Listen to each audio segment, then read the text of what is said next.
threatening the Malibu RV park community.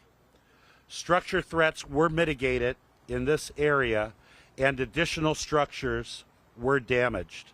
This brings our structure damaged count to 9 and our structure destroyed count remains at 7.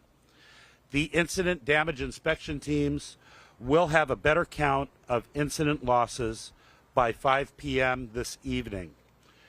Containment lines were improved with fire retardant drops and construction of new hand lines to connect the gaps along the rugged eastern edge of the fire.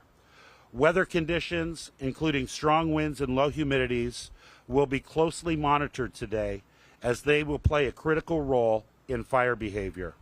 The red flag warning from the National Weather Service will remain in effect until 2 p.m. today, and the entire fire area remains under threat as long as these red flag weather conditions persist.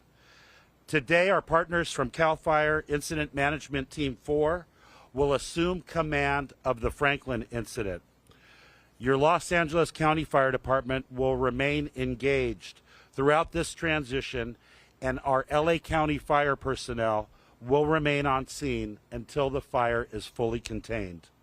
I want to acknowledge the outstanding work of our firefighters, law enforcement officers, sheriff's deputies, emergency personnel. They're all working to protect our community, and we thank all of the affected residents for their cooperation and especially for their resilience. I would now like to invite Sheriff Robert Luna of the Los Angeles County Sheriff's Department up to the podium to give a law enforcement update. Good morning to everybody, and thank you, Chief, for that great summary. The Sheriff's Department continues to work in unified command with all of our partners that Chief Maroney just mentioned. I would like to give a shout out to the residents and the elected leaders in Malibu. They're doing an amazing job, and it is a team effort with all of us. For the LA County Sheriff's Department, we have well over 100 total personnel that have been on with us for the last several hours, and we will continue to have people as our residents need us and our partners in the Unified Command as well. I'm going to read to you several closures and some updates on evacuations that we have going. So in regards to closures, there are several additional road closures in the affected area since my update yesterday. There are 3 soft closures.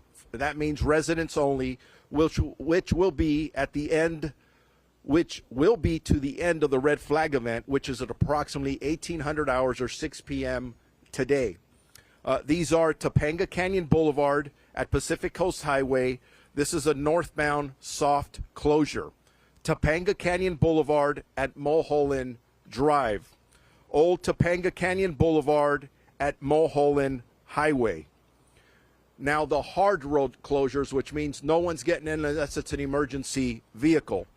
That would be Las Virgenes at Mulholland Highway, Pacific Coast between Topanga Canyon Boulevard and Canaan Road, Malibu Canyon and Civic Center, Malibu Canyon and Pacific Coast Highway, Pacific Coast Highway and Coral Canyon, Topanga and Pacific Coast Highway, Mulholland and Cold Canyon, Saddle Peak and Tuna Canyon, Pacific Coast Highway and Tuna Canyon, Pacific Coast Highway and Canaan Road, Mulholland and Stunt Road.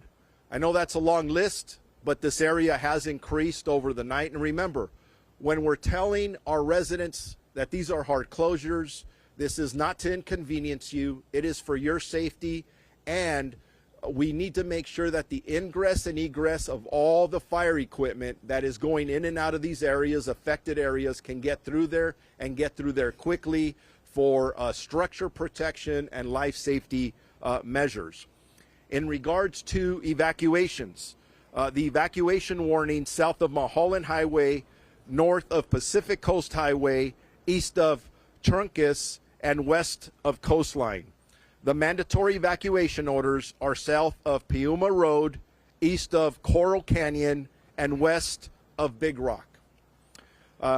In regards to numbers, updated numbers of evacuations, there are approximately 19,982 people and 7,560 structures in the affected area. Of the 7,560 structures, there are approximately 12,600 people that are under evacuation orders.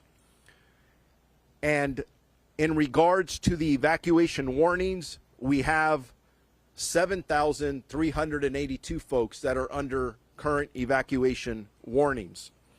We did learn this morning that Pepperdine University has lifted their shelter-in-place order. That's a step in the right direction. Our priority continues to be the safety of our residents. Again, I said this yesterday and I'll repeat it. The residents in this area have done a very good job, an excellent job actually. And when our deputies are going around to make sure that we're trying to get people out for their safety, they have fully cooperated, and that makes our job a lot easier. And I think, at least to date, with the information we have now, we have no reports of significant injuries or deaths. And that is a huge victory, but that is because of this work being done. I now want to move over to the shelters that we are utilizing in this event. We have several shelters that have been established for residents that have been displaced. One, Santa Monica Unified School District, located at 2828 4th Street in the city of Santa Monica. Calabasas Community Center, located at 27040 Malibu Hills Road in the city of Calabasas. Animal shelters. We don't forget about our animals here.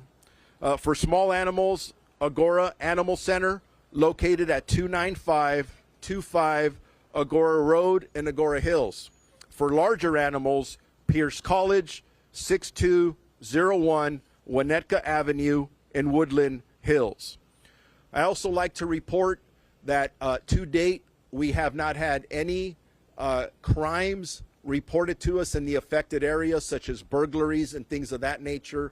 That is very important to our residents here. They need to be assured that as they're being asked to leave their homes, that we have sheriff deputies, many of them, that are going to stay back to make sure that no one takes advantage of the situation and steals from them. We will continue to work with all of our partners, California Highway Patrol, so many other agencies to list, including a lot of our fire department, Red Cross, California State Parks, and many others who are assisting in this. I want to make sure that even though the fire chief said it's 7% contained, it's a step in the right direction, but this is still an ongoing situation. Stay alert, however you're gaining your news, if it's like this or through social media, that if warnings pop up or orders pop up, that you are ready to go, that you heed those orders for your safety and the safety of the first responders. As a reminder, make sure you have all your items ready to go. Medications, important paperwork, or anything that you need to sustain you and your family for several days if you're asked to leave your home. And then I also urge residents to monitor credible news sources. And I want to remind everybody that you can get updates by visiting LASD HQ on X, Instagram and Facebook on the social, and LA County, spelled out lacounty.gov/emergency for updated information. And with that, I am going to introduce Kevin McGowan from our Office of Emergency Management for the County of Los Angeles. Good morning. Thank you, Sheriff, for the introduction. Again, Kevin McGowan. I'm the director with LA County's Office of Emergency Management. Brief remarks today, but first, our thoughts continue to be out with all of those impacted, along with our first responders and EOC responders who are doing tremendous work. Today, our EOC remains activated and is in close coordination with the City of Malibu's Emergency Operations Center. A big thanks to the City of Calabasas for hosting the city's Displaced Emergency Operations Center, but the county's center and the city center have been in lockstep with each other since the beginning of the incident to really make sure that the backside support and coordination for this emergency goes streamlined. The county's Emergency Operations Center's key priority still remains emergency notifications and support to command post operations. The life safety mission, as you've heard from the fire chief and sheriff, still remain paramount. But we continue to look forward and plan forward for future objectives that relate to sheltering operations, and then as we transition into kind of those second and third phases of the emergency.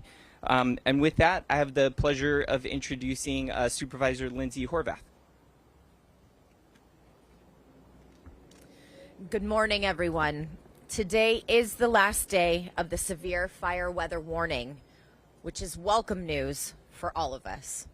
This emergency, however, is far from over, and we must remain vigilant and informed as our emergency personnel work to now accelerate containment of the Franklin fire.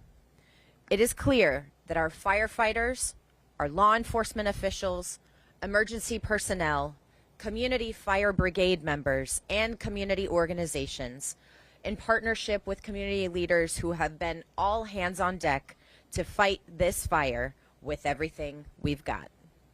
As of this morning, the fire has spread to nearly 4,000 acres.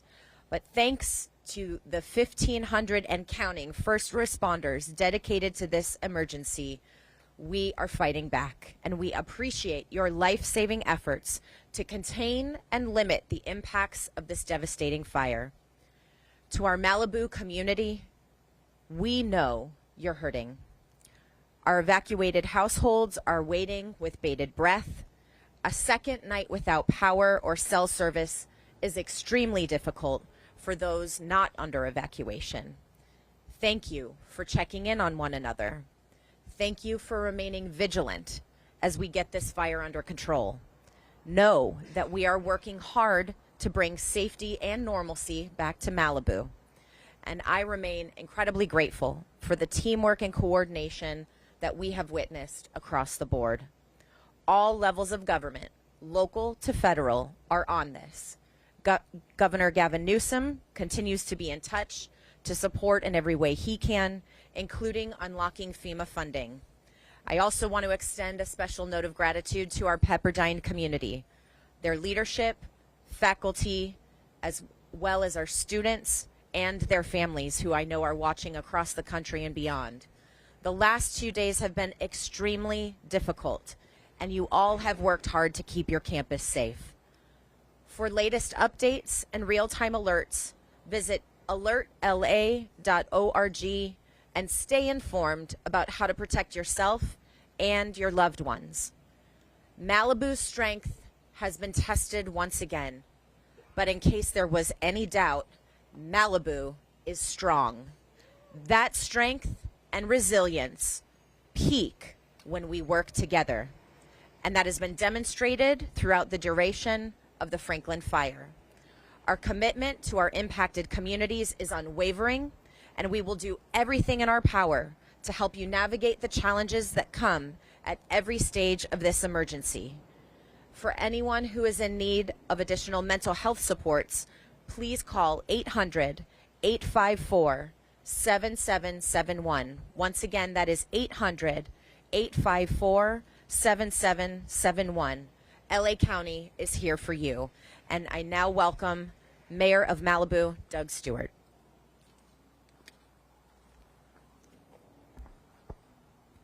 Good morning, everybody. This morning, the city of Malibu awoke again to a very red sunrise. This morning, it was from the lingering smoke in the sky rather than the approaching line of fire. We're far better off this morning than we were in the last 30-plus hours. The city is continuing to work around the clock to help ensure residents are informed and have the resources to stay safe. The city of Malibu is operating its Emergency Operations Center from the city of Calabasas City Hall, and we're on a 24-hour rotation there. City Hall, parks, and facilities remain closed, and all programs, meetings, and events are suspended until further notice. Southern California Edison crews have begun inspections on limited circuits for possible re-energization. Traffic signals are utilizing backup generator power.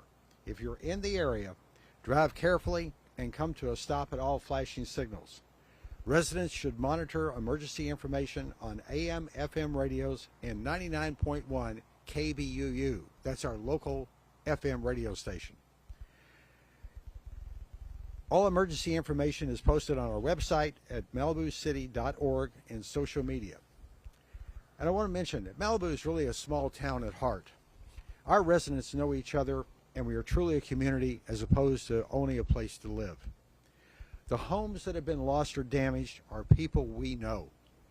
For many of us, every street that had a loss or was at risk had someone living there that we know personally.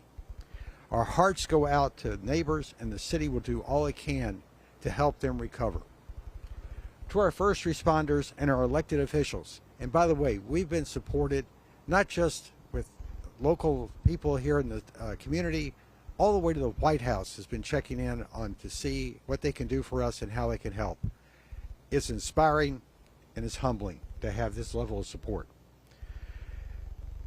All the elected officials and everyone that's helped us, you're part of our small town too. You've come to our aid just as any neighbor would help a neighbor. We owe a debt of gratitude that we will never forget. Thank you for being here when we needed you. And finally, to our city staff. Everyone put down their day jobs and with the city and moved to work at the EOC, do field surveys, and help save the town that is more than just a place to work. Thank you for all you are doing for us now and will be doing to bring Malibu we love back from the disaster we faced together. Thank you very much.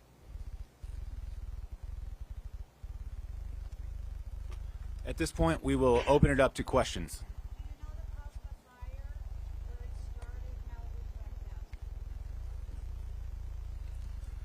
That is still under current investigation, so we don't have an answer yet, but our goal is to find out. I'd like to talk about communications. It was mentioned a lot of websites were given out where people can get information, but people still don't have power. Their cell phones are dead. They have no internet. What is being done about that? So all of our communications are usually layered. Our primary tool, based on just like the distribution of population when we do all the evacuations, is still our website, which is lacounty.gov/emergency. And from there, you can get to every other website that was mentioned, the Malibu specific websites, and then the broader ones. So we always recommend that everyone goes to the lacounty.gov/emergency. As it relates to the people who can't access it because of power, we put out signboards. We do informational efforts through our JIC and our public information office. So you've been listening in to the fire briefing for the Franklin fire. Just heard that lacounty.gov is a place that you can go to get all of the information, all of the websites that you heard throughout this. Again, the fire cause is under investigation.